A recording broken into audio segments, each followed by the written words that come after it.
Hello student, मैं दुर्गेश वर्मा आपको मेरे YouTube channel biology classes bye Durgesh sir में आपका स्वागत करता हूं। बच्चों, आज हम लोग क्लास 11th का एक टॉपिक जो स्टडी अभी कर रहे हैं इलेक्ट्रॉन ट्रांसपोर्ट, उसका लास्ट सेक्शन में आपको बताने जा रहा हूं, जिसके बाद आज का टॉपिक ये कंप्लीट हो जाएगा।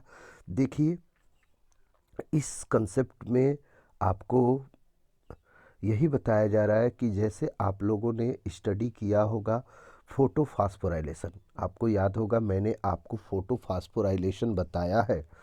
अगर नहीं याद होगा तो आप लोग मेरे जो भी क्लासेस में मैंने आपको बताया, अगर नोट किए होंगे तो एक बार आप ज़रूर अपने कॉपी में देखिएगा। फोटो फास्फोराइलेशन आपको श्योर मिल जाएगा। फोटो फास्फोराइलेशन का मतलब मैंने बताया था कि लाइट एनर्जी के हेल्प से एटीपी का फॉर्मेशन जो होता है, इलेक्ट्रॉन ट्रांसफ़र होकर, इलेक्ट्रॉन इवॉल्व होकर, वही आपका होता है फोटो फास्फोराइलेशन। क्योंकि वहाँ पर फोटो लगा है और फोटो का वर्ड ही होता है लाइट।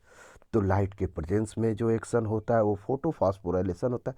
और यहाँ पर ऑक्सीडेटिव फास्फोराइलेशन का मतलब मैं आपको बता दूं, ऑक्सीडेटिव फास्फोराइलेशन का मतलब होता है ऑक्सीडेशन के द्वारा, ऑक्सीजन के प्रेजेंस के द्वारा, ऑक्सीजन के हेल्प के द्वारा जो फास्फोराइलेशन होता है, एटीपी का फॉर्मेशन होता है, उसे हम ऑक्सीडेटिव फास्फोराइलेशन बोलते हैं। तो फोटोफॉस्फोराइलेशन और ऑक्सीडेटिव फास्फोराइलेशन में डिफरेंट है। फोटोफॉस्फोराइलेशन लाइट के प्रेजेंस में होता है और ऑक्सीडेटिव फास्फोराइलेशन जो होता है ये ऑक्सीजन के हेल्प से होता है। ये बातें आप लोग ज़रूर याद रखिएगा। अगर डाउट होगा तो प्लीज़ हमसे कमेंट करके पूछ लीजिएगा, मैं आपके डाउट को क्लियर कर दूंगा।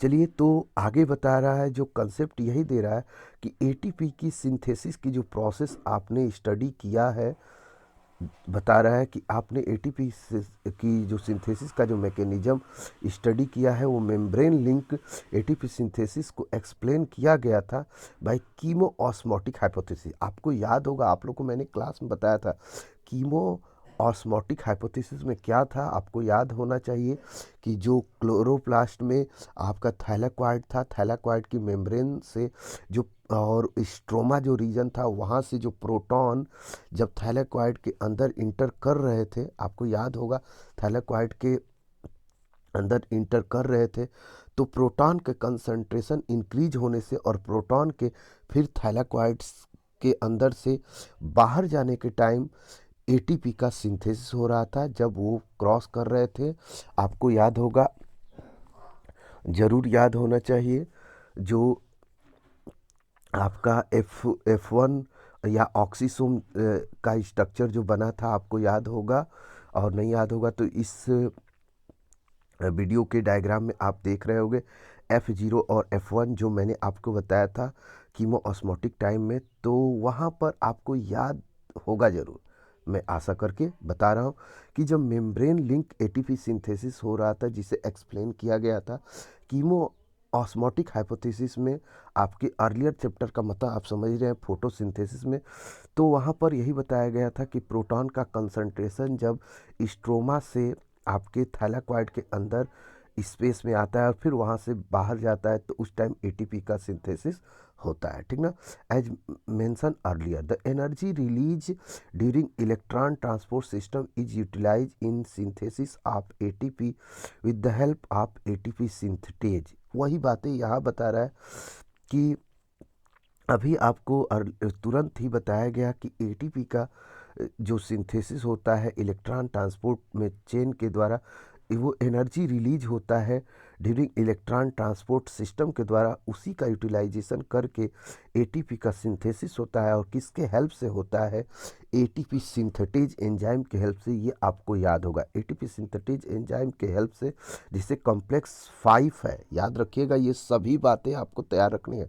कॉम्प्लेक्स 5 जो है वो एटीपी सिंथेटेज एंजाइम है, जिसके हेल्प से एटीपी का सिंथेसिस होता है। ये मैंने बताया। इस कॉम्प्लेक्स के पास 2 मेजर कंपोनेंट्स होते हैं, एक होता है F1 और एक होता है F0। आपको याद होगा मैंने F1 और F0 सब बताया है। F1 जो होता है हेड पीस होता है, पेरिफेरल मेम्ब्रेन जब पेरिफेरल मेम्ब्रेन प्रोटीन मतलब ये पेरीफेरी की तरफ होता है, मेम्ब्रेन पेरीफेरी की तरफ होता है यह प्रोटीन कॉम्प्लेक्स, और यह कंटेन करता है the site for synthesis of ATP.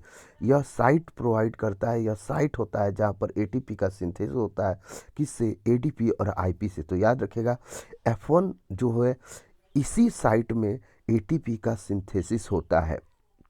ये आप तैयार रखिएगा बेटा, ज़रूरी है।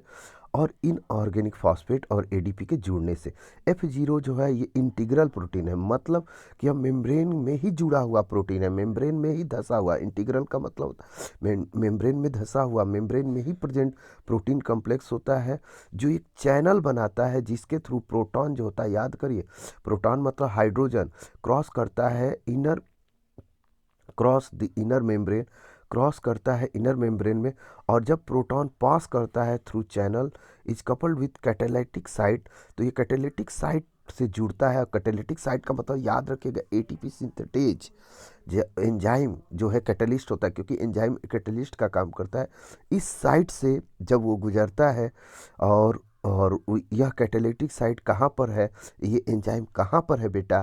तो यह है F1 रीजन में। और यही F1 रीजन में जब जाता है बेटा तो एटीपी का प्रोडक्शन होता है। कितना आसान है, कितना अच्छा है, क्लियर कर रहा है, ठीक ना? तो आप लोग को यही याद रखना है कि जिस तरीके से आप लोगों ने